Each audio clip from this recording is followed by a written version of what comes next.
Hello and welcome to the second edition of Ask Miss Sue Flay Anything. I had great fun in January answering your questions, so I thought I'd give it another go.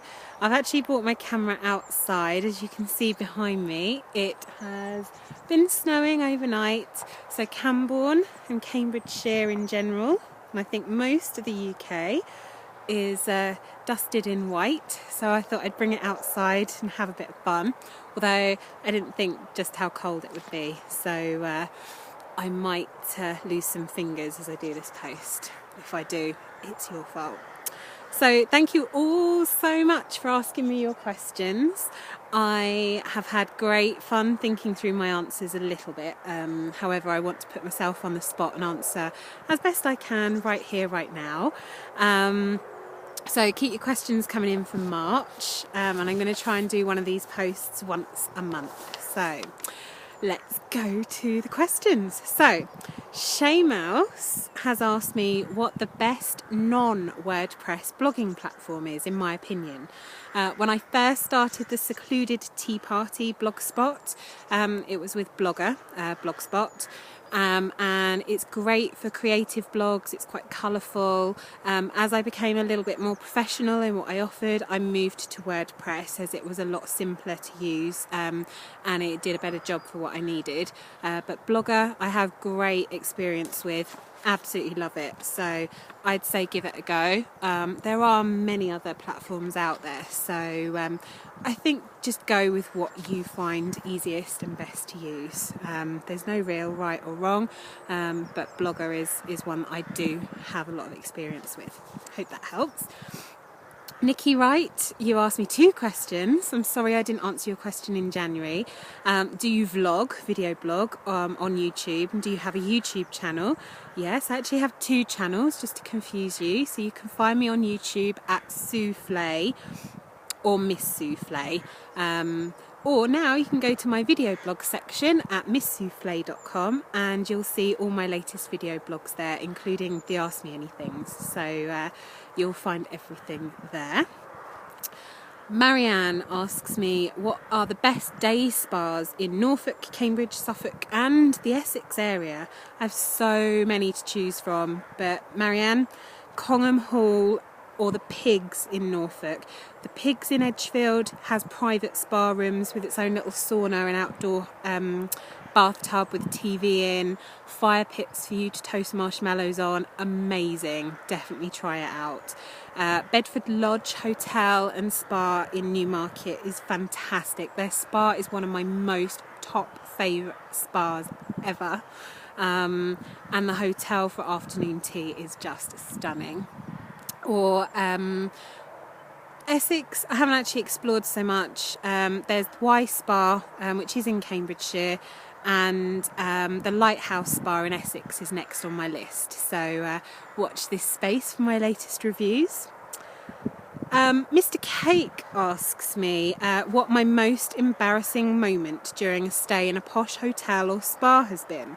Haven't had really any embarrassing moments. I would say I was staying at 42 The Calls in Leeds late last year. I was in the bath enjoying a soak and someone walked into my room. It was my own fault, I didn't lock the door. It was one of the service staff. They walked out again, but it left me feeling a bit spooked, a little bit freaked, and I'm sat in the bath trying to cover myself up with a towel, shouting hello to nobody, which is embarrassing to think back. So it was my own fault for not locking the door.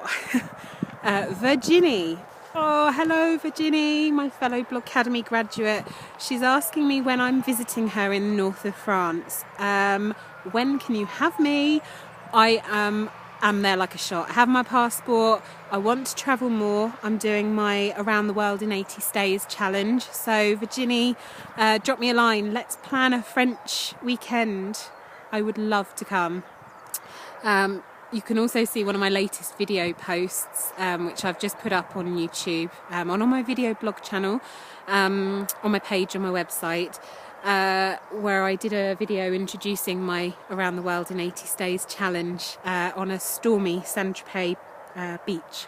So not very glamorous, but it was still nice to get away. Susie Smith, you're redesigning your website, yay! And she's asking me if there's such a thing as it being too wordy. Yes, it can be too wordy, especially on the home page. You need to keep it clean, clear and precise, and you need to make sure that your logo is bigger. I think we discussed this before, your logo is quite small, and it's not the first thing necessarily that you see when you go to the website, so make sure that that's clear, and if I can help in any way, drop me a line and I'll help where I can. Kath Hunter asks me, what are my top 5 tips for a new blogger? Well, this is exciting. Kath, are you planning to blog? Ooh, I hope you are. I actually have lots and lots I could say on this. I've actually got a notebook here which I'm gonna read from, but I've dropped it on the floor, as glamorous as this is. So, Kath, first of all, be yourself. Your readers are going to follow your blog because they want to read you. They want to read your words, they want to hear about you, what you've got to say. So don't imitate anybody, just be yourself, and you'll thank yourself for it later on. Remember that everything you say online stays there, so don't say anything you're ever going to regret. I use my blog, both misssouffle.com and my old one, The Secluded Tea Party, almost as a diary to look back over the years and see what I've done. And I didn't start my blog thinking that way. It was more for shameless self-promotion to start with, because I thought that's what I needed to do. And my blog's evolved from there.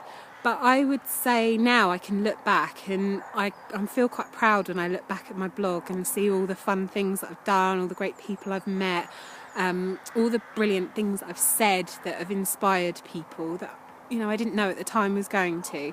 So I look back on my blog as a diary, and it's great for that. So remember, everything you say is going to always be there. Be helpful, give advice, share tips, give some worth to the world, I guess is, you know, the main thing that I would say. You know, nobody wants to just hear you moaning about how dull your life is, because no one wants to read that blog. People want to see what you're up to, what you're trying, where you can recommend, what you can suggest. People will follow you if they know that, you know, they can come to you for something, be it advice, tips, just your life, your beautiful photography, your lovely words. Make sure that, you know, you're not just shamelessly promoting yourself and moaning. No one wants to read a moaning blog. And don't be spammy, you know, don't just talk about yourself. As I say, share interviews, talk to people. If you go to my website, stirrupmedia.com, on a Friday I have a post called Freelancer Friday where I actually interview other freelancers, because I'm so nosy and I want to know how people run their business, and my readers love to read that stuff, and it's not coming from me, it's actually advice coming from someone else. So, you know, you can be really different and not spam the world with the same old stuff. And the last thing I would say is it's not going to happen overnight. So don't worry if people aren't reading straight away. They're not, you know, they're not following you in the thousands. Sorry, do you know what I'm doing? I'm actually checking for other people that they're not going to walk past and think I'm a nutter talking to a camera. So, people, you know, they'll follow you without you even realising. They may not be following you on social media, but they're reading your blog. The amount of conversations that I get into where people say, oh yeah, I read that post recently, it was really good. And I don't know who they are. They don't follow me on social media, but they're reading my stuff. So the internet is a powerful place, and you never quite know who's reading. So just remember, it's not going to happen overnight, so don't panic. Mr. Cake has selfishly asked me another question, and he says, can you suggest any original and non-cheesy Valentine's Day presents made by local craft companies, or even some that I could make myself, especially personalised gifts, and or any original and unusual Valentine's Day activities, surprises, outings, etc. And my new bearded friend, my lovely man friend, has also asked me what I would like for Valentine's Day. So I'm kind of combining my answers here a little bit.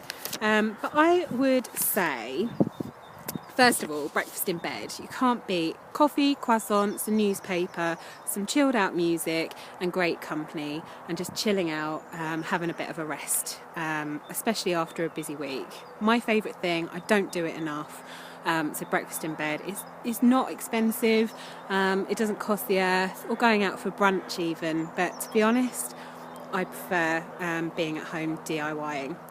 A day of dates, this is something that I really would love to do, and I think we've already discussed this ourselves this year, is actually just spending a day in Cambridge, going to favourite coffee shops, going for a walk, go to the cinema. We're going to Food Park for dinner, which my friend Heidi runs, and we're going to go and just enjoy good food, good company, and just have a really chilled out day. But what I would say is Valentine's Day doesn't need to be the only day. I know everyone says it, it's cheesy, but it's true. You don't have to... you don't just have to wait until Valentine's Day to tell the person that you're with how much they mean to you. There's nothing better than being told, being texted, receiving an email, getting a handwritten note, any little surprises, any little, just little comments to say how much you're thought about and highly regarded and loved, and however you want to put it. There's nothing better. I would much prefer lots of little thoughts, surprises, little notes, little comments, anything that doesn't cost the earth. A big expensive lavish gift, yes, it's nice, but it's short term. It's not as nice as being told. But cheesy. What I would say, Mr. Cake, you're the king of cake. Can you make Mrs. Cake her favourite cake? That's kind of quite obvious for me, a homemade cake and a cup of tea. You could visit kittycavalier.com. She's got some great ideas for Valentine's. I especially love her Valentine's countdown game, which is a bit of a fun, thoughtful game on the build-up to Valentine's Day, so check it out.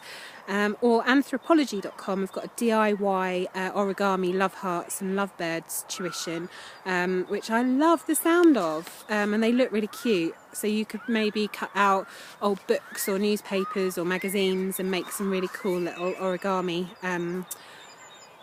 things. Hope that helps. Janet at the Sweetie Factory, she shares with me that she wants to do Pinterest for business, as most of her social media referrals come from this site. She seems to think she needs to capitalise on this. Janet, yes you do. But you also need to start blogging. We've discussed this before. You need to then link your images to your posts on Pinterest and enable your readers to pin your images. You have stunning images of your stunning dessert tables. You need to share them more, and you need to give tutorials. You need to share it. But you also need to add a Pinterest button to your website. I've had a quick nosy, and Pinterest isn't mentioned on your website in any way, shape or form. So have a sharing button on your website. Let's talk if I can help. And lastly, Lisa Marie Fensom. She says, can you suggest somewhere for a cosy weekend away? Lisa, yes, so many places. I've just visited Bath for a romantic breakaway. Gorgeous place to visit, a few hours away. Visit my website under the travel reviews. There's a blog post on the whole trip. If you go, visit Bourton-on-the-Water on the way or on the way back. It's a beautiful little place with a stunning little tea room that I recommend. I would also say try Brook Farm in Berrington, which is in Shropshire. It's a stunning bed and breakfast, free range eggs, there's chickens all over the gardens, stunning garden. You've got Ludlow on the doorstep, which is great for antique hunting, wandering around the market. It's got a castle. It's just a beautiful, beautiful place, great for food and drink. If you didn't want to leave the B&B, you wouldn't have to, and to be honest, I wouldn't blame you because it's beautiful as well. And the owners, Sarah and her husband, they are just so welcoming, so lovely. I really want to go back there. It's been years since I've been.